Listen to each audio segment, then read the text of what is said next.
Hello everyone, আমি সৃঞ্জয় চললাম আর একটা নতুন ভিডিও নিয়ে। এবং এই ভিডিওটাতে বন্ধুরা কথা হবে দেবদার টেক্কাকে কেন্দ্র করে। এখন বিষয়টা হচ্ছে দেবদার টেক্কাকে কেন্দ্র করে কথা হবে মানেই যে দেবদাকে নিয়েই কথা বলতে হবে শুধু এটা নয়।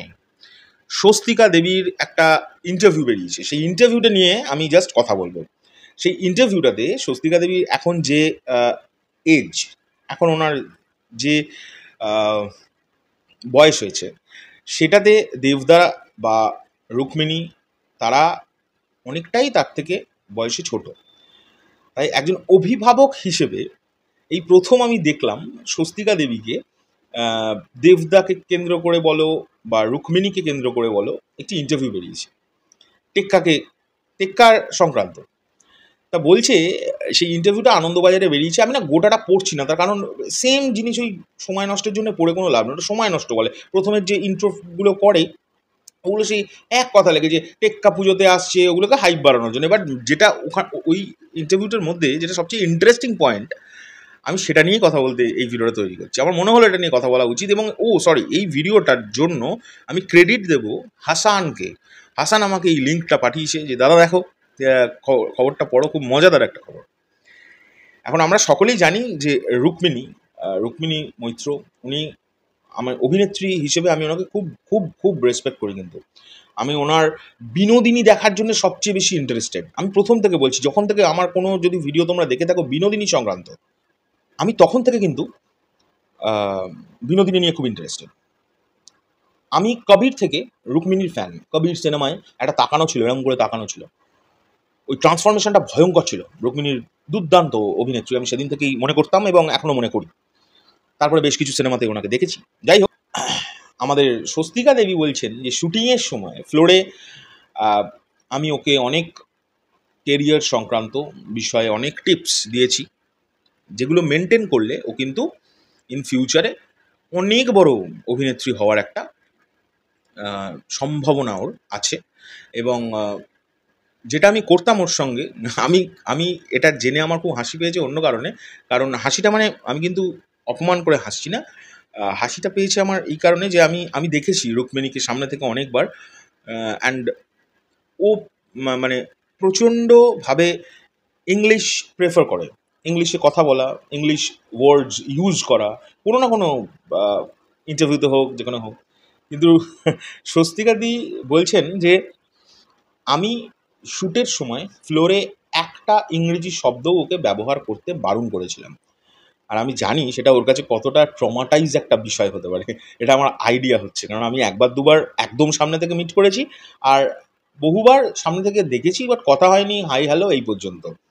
কিন্তু এটা খুব ভয়ঙ্কর বিষয়। হ্যাঁ, বেশ ট্রমাটাইজ একটা বিষয় ওর কাছে হওয়া উচিত, আমি জানি না।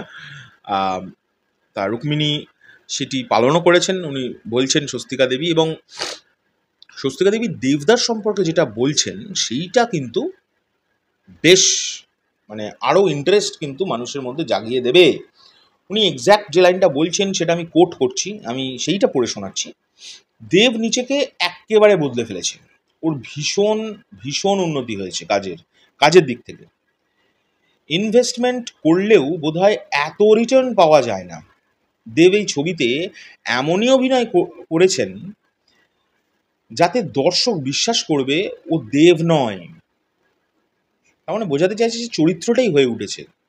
সারা জীবন ও জমাদারের কাজটাই করেছে। বুঝতেই পারছো, এটাকে নিশ্চয়ই আর বাংলা করে বোঝানোর কিছু নেই। ক্যারেক্টারটাও কি এটাও বোঝা যাচ্ছে। এতটাই বিশ্বাসযোগ্য করে তুলেছে ও ইকলাক চরিত্রটাকে। ওখানেই নম্বর পেয়ে গেছে ও। যখন ভালো লাগে না তখন যেমন বলি, তখন ভালোটাও চিৎকার করেই বলা উচিত, তাই উনি বলছেন। মানে উনি ক্লিয়ার করলেন, যখন কোনো কাজকে খারাপ লাগে তখন যেভাবে আমরা গলা জোর দিয়ে বলি, এমন যখন কোনো মানুষ ভালোটা করছে সেটাকেও জোর দিয়ে বলা উচিত। এবং এইটার পক্ষপাতিত্ব কিন্তু আমি 100%। সব সময় পজিটিভ থাকো, আমরা তো চেষ্টা করি সবসময় পজিটিভ থাকা। কোনো জিনিসকে খারাপ লাগলেও সেটার মধ্যে থেকে পজিটিভ কি আসছে সেটাকে কিন্তু বার করা উচিত, এটা আমাদের মত। যাই হোক, সেটা অনেক মানুষের নয়। এই হলো বিষয়। আর আমার খুব মজা লেগেছে আর একটা লাইন, সেটা হচ্ছে যখন শুটিং চলছে টেক্কার, তখন স্বস্তিকা দেবী শুটিংয়ের সময় রুক্মিণীর ডায়েট চার্ট দেখে উনি রীতিমতো থতভম্ব খেয়ে গিয়েছিলেন এবং উনি বলছেন যে প্রচুর প্রচুর ও খাটে নিজেকে ফিট রাখার জন্য। এবং স্বস্তিকা দেবী কনস্ট্যান্টলি ওনার কাছ থেকে ডায়েট, এটাও একটা ফানি লাইন কিন্তু, হ্যাঁ, ডায়েট জানতে চেয়েছেন এবং সেটাতে রুক্মিণী হেল্পও করেছে অনেকভাবে। কিন্তু পুরো ডায়েটটা শোনার পরেও স্বস্তিকা দেবী বিরিয়ানি অর্ডার করে খেয়ে নিয়েছে।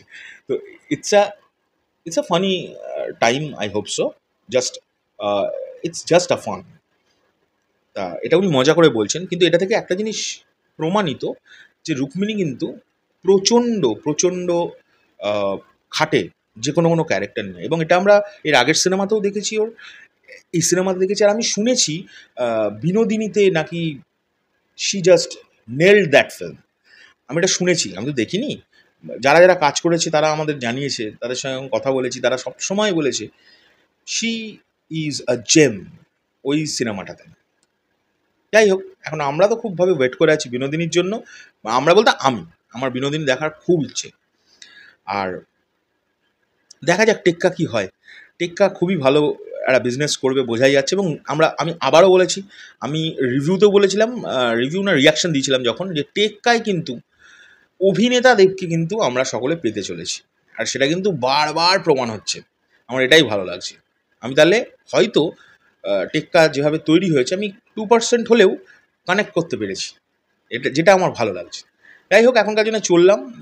এটা জাস্ট একটা আলোচনা ছিল ওই পুরো ইন্টারভিউটার সেশনটা নিয়ে। আমি গোটাটা পড়ে শোনালাম না, একই রকম ওরা লেখে, ওই ইন্ট্রোটা বারবার সেই এত বড় একটা ইন্ট্রো করে। আর আর আচ্ছা, এটি খবরটা আনন্দবাজারে বেরিয়েছে। তো এখনকার জন্য চললাম, পরবর্তী ভিডিও নিয়ে খুব শীঘ্রই দেখা হচ্ছে। এই ভিডিওটা কেমন লাগলো অবশ্যই কমেন্ট করে জানিও। যদি কোনো ভুল ত্রুটি করে থাকি নিজেগুলো মাফ করবে। টাটা।